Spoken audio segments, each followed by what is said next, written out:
Number 4 সেটা কি নিয়ামত? সাবাতুন দিল্লুহুমুল্লাহু ফি দিল্লিহি ইয়াউমুল লা দিল্লা ইল্লা দিল্লুহু। ওই কঠিন দিনে একটু কোথাও ছায়া থাকবে না, অট্টালিকা নাই, পাথরের ছায়া নাই, মেঘের ছায়া নাই, নাই গাছের ছায়া, না তৃণদানা ঘাস থাকবে, শুধুমাত্র আল্লাহর রহমতের একটা ছায়া থাকবে। আল্লাহর দয়ার ছায়াতে কে কে জায়গা পাবে? যারা 7 খানা আমল করেছে, পৃথিবীর বুকে 7 শ্রেণীর লোক সেখানে জায়গা পাবে। আল্লাহ তাবারক ওয়া তাআলা বলছেন, নবীজি বলছেন, ওই ছায়াতে যারা একবার আশ্রয় পেয়ে যাবে, তারা যতই কিয়ামতে কষ্ট হোক না কেন, তার এয়ার কন্ডিশনের ভিতরে থাকবে, অতএব তারা নিশ্চিন্তে দিনগুলি পার করে নেবে, কোনোই অসুবিধা হবে না। তারপরেও আমার আল্লাহ বলছেন, ওই দিনটা হলো হিসাবের দিন, কঠিন কিয়ামতের দিনের ব্যাপারে আল্লাহ তাবারক ওয়া তাআলা বলছেন, ওয়াজিআ ইয়াউমাইদিন বিজাহান্নামা ইয়াউমাইদিন ইয়াতাযাক্কারুল ইনসানু ওয়া আন্না লাহু যিকরা। বিশ্বনবী বলছেন, ইউতা বিজাহান্নামা ইয়াউমাইদিন ৭০,০০০ জিমামিন মা কুল্লি জিমামিন ৭০,০০০ মালাকিন। কিয়ামতের ময়দানে, হাসরের ময়দানে সকলে নারী পুরুষ দাঁড়িয়ে থাকবে। এমন সময় আল্লাহর নবী বলছেন যে জাহান্নামের মুখে ৭০,০০০ লাগাম থাকবে, এক একটা জাহান্নামে ৭০,০০০ লাগাম থাকবে। মা কুল্লি জিমামিন ৭০,০০০ মালাকিন, এবং প্রত্যেকটি লাগামের মুখে প্রত্যেকটি লাগামে ৭০,০০০ করে ফেরেশতা ধরে থাকবে।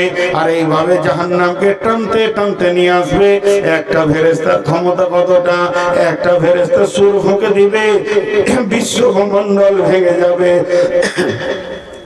এই রকম ক্ষমতাওয়ালা ফেরেশতা জাহান্নামকে যখন নিয়ে আসবে, জাহান্নাম রেগে চোখ দুটি আগুনের অগ্নি শর্মা করে চিৎকার মেরে বলবে, রব্বি,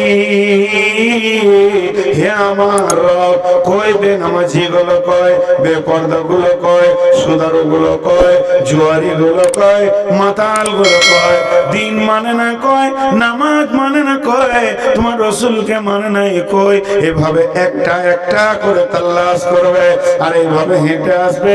আমার আল্লাহ বলছেন, ইয়াতাযাক্কারুল ইনসানু ওয়া আন্না লাহু যিকরা। তখন হাসরের মাঠে যতজন থাকবে তারা বলবে, ওই ওই ওই জাহান্নাম আসছে রে।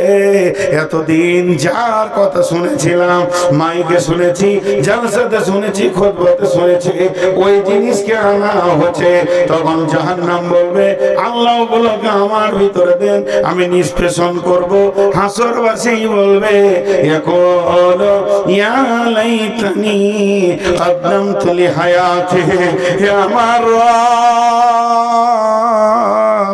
যদি পৃথিবী থেকে কিছু পাঠিয়ে রাখতাম, নামাজ রোজা পাঠিয়ে রাখতাম, তোমার রাসূলের সুন্নাত রাখতাম, ও আমার রব, যদি কিছু দান খয়রাত পাঠিয়ে রাখতাম, ইয়া লাইতানি কদ্দামতু লিহায়াতি।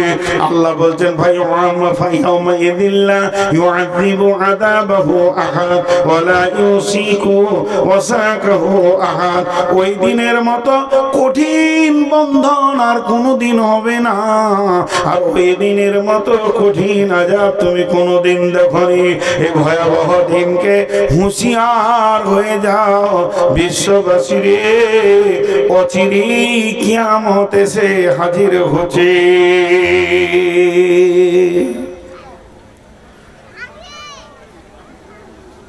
সাহাবীরা বলছেন, হে রাসূলুল্লাহ, কিয়ামত কখন হবে? আল্লাহ রসুল বলছেন, বেটি যখন মাকে অপমান করবে, বেটি যখন মাকে অপমান করবে। এই কথাটা বলার কারণ জানেন? এর তত্ত্ববহুল কথা হচ্ছে, বেটি কিভাবে দুনিয়া করছে, চলছে, কোথা গোপনে কি করছে না জানছে, মা আগে জানতে পারে, বাপ জানতে পারে না। আর মা যখনই বলবে, কই গে ফাতেমা, কোথা গেছিলি তুই, ঘুরে বেড়াচ্ছিস কেন, ঘরে থাকবি তো, তো ফট করে বলবে, উল্টা পাল্টি মাকে জবাব দেবে। আল্লাহ রসুল বলছে তোমরা তৈরি হয়ে যাও, কিয়ামত চলে এসছে। বেটি যখন মাকে অপমান করবে তো তোমরা একদম নিশ্চিত হয়ে যাও যে কিয়ামত এসে গেছে। মাকে মা বলে মনে করছে, আহা বসেন। আপনাদের বিরক্ত লাগছে নাকি? আসলে যারা উঠে যেছে ওরা ঠিক হিসাবের লোক আছে। আজ ক তারিখ গো?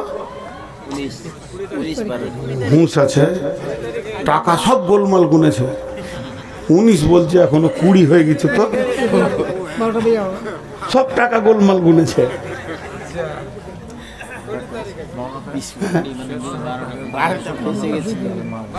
ওটা তো এই বিষয়ই আসবে না। ও ওই কান্দাটা ওটাতে বলবই, আর আপনি বলছেন। বসেন বসেন বসেন। তা আপনারা দিয়েছেন, তা আমাকে সঙ্গে নিয়ে যান।